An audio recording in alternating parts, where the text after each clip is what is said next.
সাভারের বিরুলিয়ায় ৩১ দফা বাস্তবায়নে উঠান বৈঠক অনুষ্ঠিত।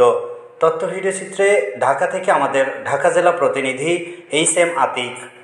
আজ বুধবার বিকেলে সাভারের বিরুলিয়া ইউনিয়নের ৬ নম্বর ওয়ার্ড বিরুলিয়া উচ্চ বিদ্যালয় প্রাঙ্গণে তারেক রহমান ঘোষিত রাষ্ট্র কাঠামো মেরামতের ৩১ দফা বাস্তবায়নের লক্ষ্যে এ উঠান বৈঠক অনুষ্ঠিত হয়।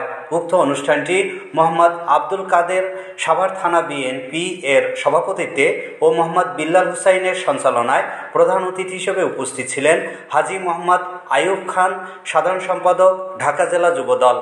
ঢাকা জেলা যুবদলের সাধারণ সম্পাদক হাজী মোহাম্মদ আইয়ুব খানের নির্দেশনায় ৬ number ward Biruliya union BNP, Jubodal, Swechchhasebak Dal, ছাত্রদল ও অঙ্গ সংগঠনের আয়োজনে বিরুলিয়া ইউনিয়নের ৬ নম্বর ওয়ার্ডের সর্বস্তরের জনগণের হাতে পৌঁছে দেন তারেক রহমানের ৩১ দফা রাষ্ট্র কাঠামো মেরামতের প্রতিশ্রুতির লিফলেট।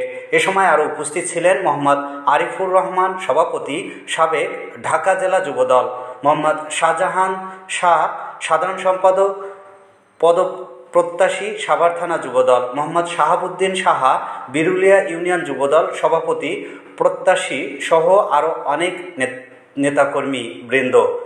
এ সময় প্রধান অতিথি তার বক্তব্যে রিপোর্টার বাংলা টিভিকে বলেন, তারেক রহমান ঘোষিত রাষ্ট্র কাঠামো মেরামতের ৩১ দফা বাস্তবায়ন হলেই রাষ্ট্র সংস্কার হয়ে যাবে এবং একটি সুখী সমৃদ্ধ বাংলাদেশ গড়া সম্ভব হবে। এ সময় তিনি আরও বলেন, আমাদের আগামী জাতীয় সংসদ নির্বাচনে মার্কা একটাই, সেটা ধানের শীষ। যিনি ধানের শীষ মার্কায় মনোনয়ন পাবেন, আমরা তার হয়েই দলের জন্য কাজ করব।